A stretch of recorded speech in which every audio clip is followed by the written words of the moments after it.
Assalamualaikum warahmatullahi wabarakatuh. Kami dari kelompok 4 ingin membahas tentang topik cinta tanah air dengan tema memperkuat rasa cinta terhadap negara dengan kegiatan PBL mengadakan acara edukasi tentang sejarah dan budaya lokal Gedung Ruang Kota Bekasi.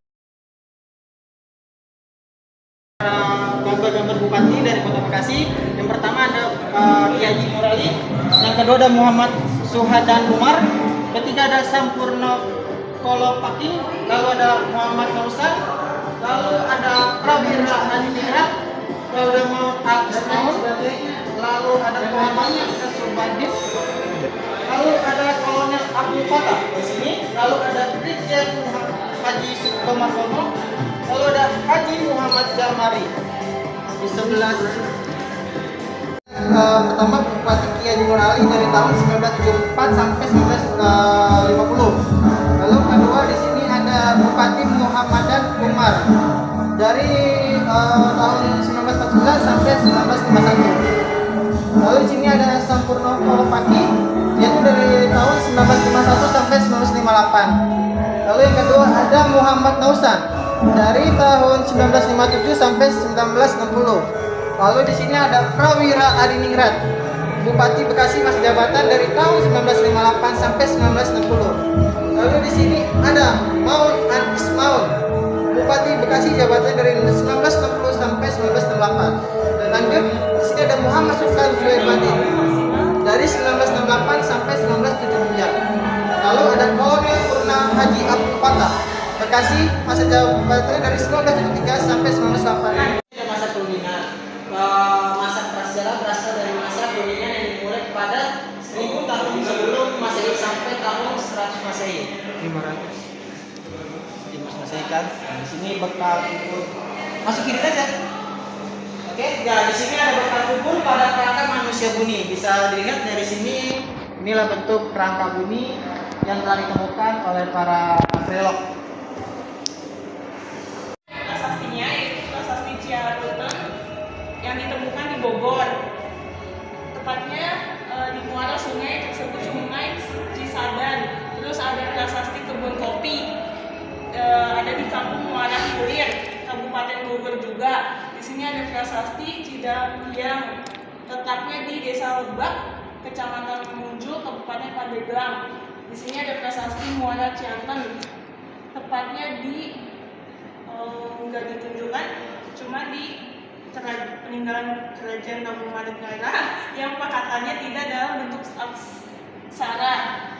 Terus di sini ada prasasti Pasir Kolengkang, Pasir Jambu yang letaknya di Nanggung Bogor. Terus ada prasasti Pasir Awi yaitu di Cipangkis, Kabupaten Bogor juga.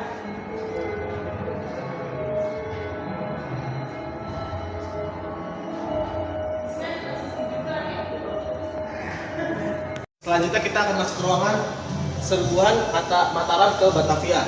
Nah ini seperti ini, arsitekturnya nih, gambar-gambar lah. Nih, coba liatin. Nah ini mahkota di lokasi. Selanjutnya, bisa Di dalam. Terus lagi ke dalam lagi. Nah ini nih, Sambil jalan.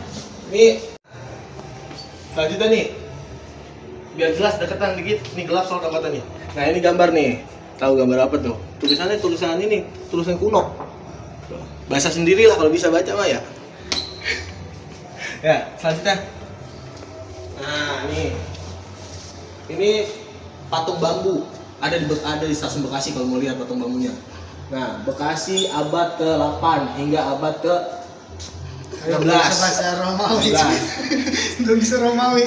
Nah selanjutnya ini nih patung-patung. Nah, kita nggak boleh masuk soalnya kalau sini. Pasundan. Jadi lihatnya di luar aja.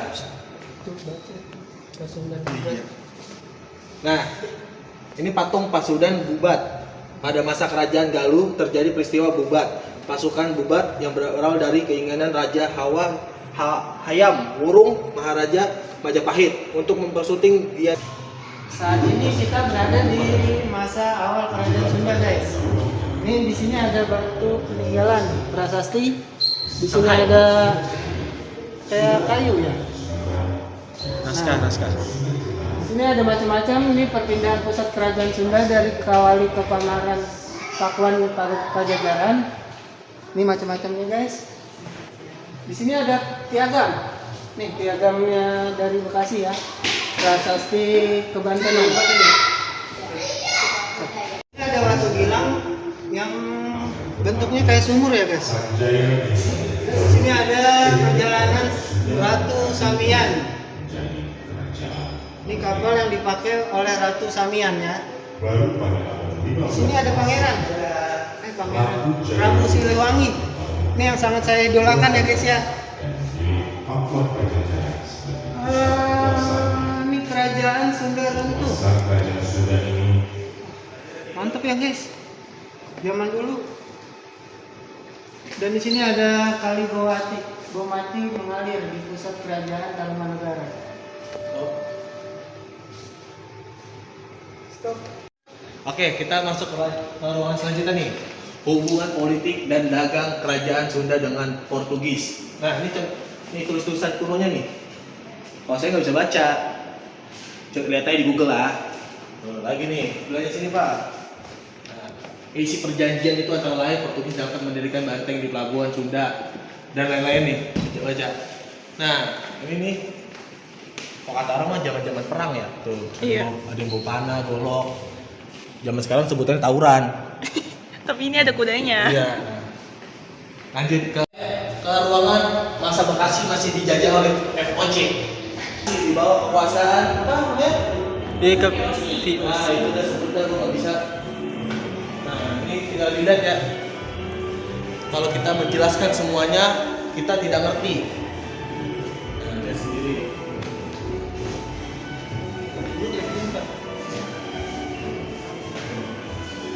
Ini asli tolak singkuran. Sekarang situ.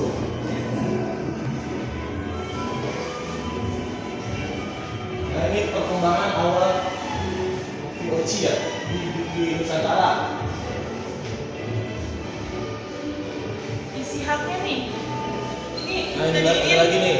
Ini salah satu kapal yang Masih sama. Nah, ini nih. Dari Batavia, Jan Peter Zoens. kali Wih. bawah ya? Ini ada tokoh Jantik Zon Kon. Ini ada dari Batavia yang mengabarkan saya kekuasaannya. Terus di sini ada 22 Juni 1596. Terus ada 1610 tahunnya. Ada 12 Maret 1919. Nih ya, Peter Zon. Terus ada ini pokoknya ada tanggal-tanggalnya sama tahunnya. Ini ada tokohnya juga, Albert, Jonas, sama Peter, sama Herman. Ini juga ada Letnan Gubernur Thomas Stamford Raffles. Ini Gubernur Jenderal Jan Willem Jans.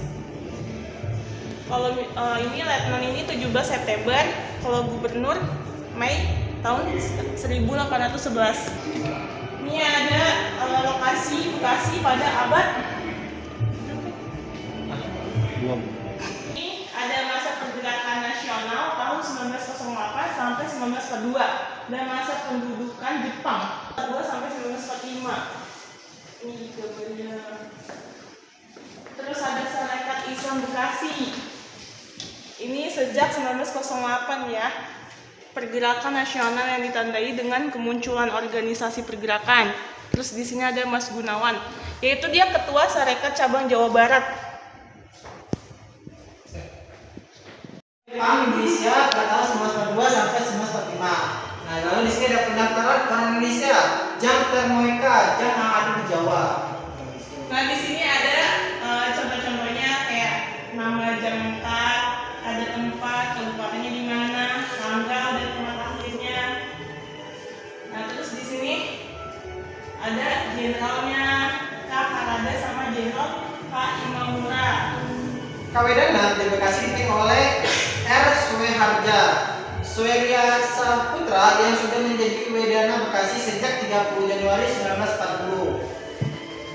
Setelah menguasai Hindia Belanda, Jepang membentuk 3 wilayah pemerintahan militer yaitu di Jawa, Sumatera, dan Indonesia Timur, Kalimantan, Sulawesi dan Nusa Tenggara, Maluku dan Papua. Nah, di sini ada beberapa, ada Desa Bukit Tinggi, Balikpapan, Makassar, Ambon dan Biak.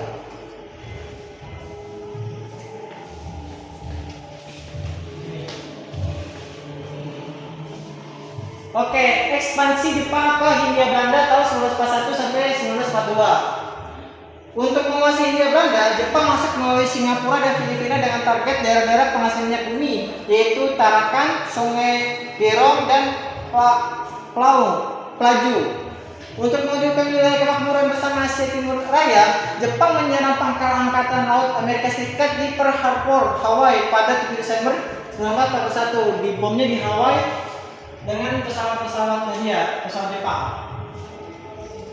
Pada Sekandi, judul lagu yang dibuat oleh Ismail Marzuki dan Satu Iskandar atas permintaan Nofrenin Mokimin, Komandan Resmi V. Syairnya menyarankan bahwa pemudi agar jangan mudah terjun di daerah pertempuran karena garis belakang masih banyak yang bisa dikejar. Di sini ada judul lagunya itu Melati di Tapal Batas.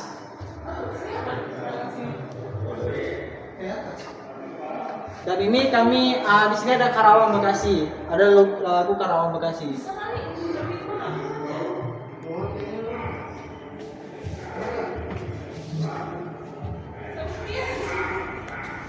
Oke, di Bekasi di bawah pemimpin kuasa pemerintahan Hindia Belanda dari tahun 1800 sampai 1945.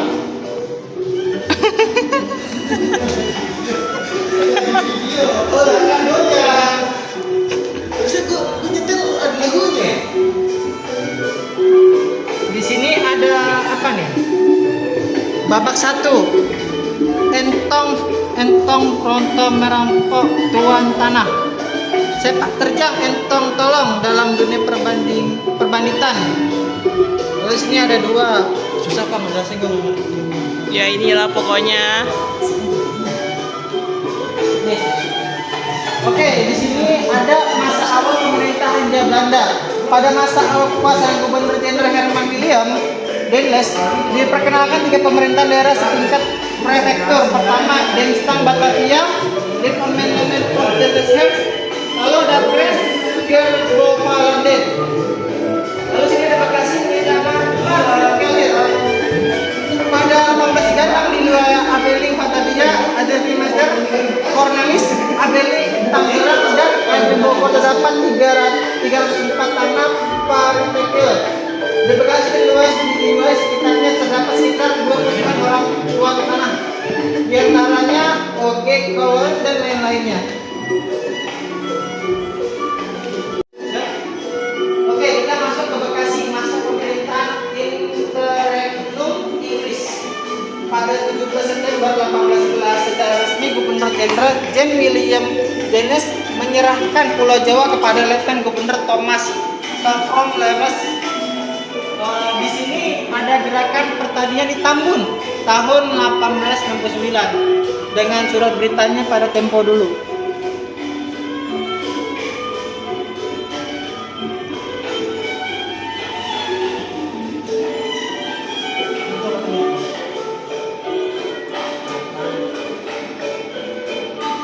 Di sini ada kelengkang bongkar orang Pojang Roelingma. Artinya apa? Mungkin aksi gantang alias nurut-nunus sebagai dampak tekanan ekonomi dari para tuan tanah di daerah Bekasi dan sekitarnya. Lahir berbagai gerakan sosial sebagai bentuk ketidakpuasan terhadap kondisi sosial ekonomi. Di sini ada beberapa gambar dokumennya. Dan di sini ada Entong Tolong pahlawan rakyat Bekasi. Entong Tolong memberikan sebagai nasib merampok harta tuan, tanah, dan orang-orang kaya di Afdeling, Meister. Lalu ada seorang bandit yang membagikan sebagai nasib rampoknya kepada petanian.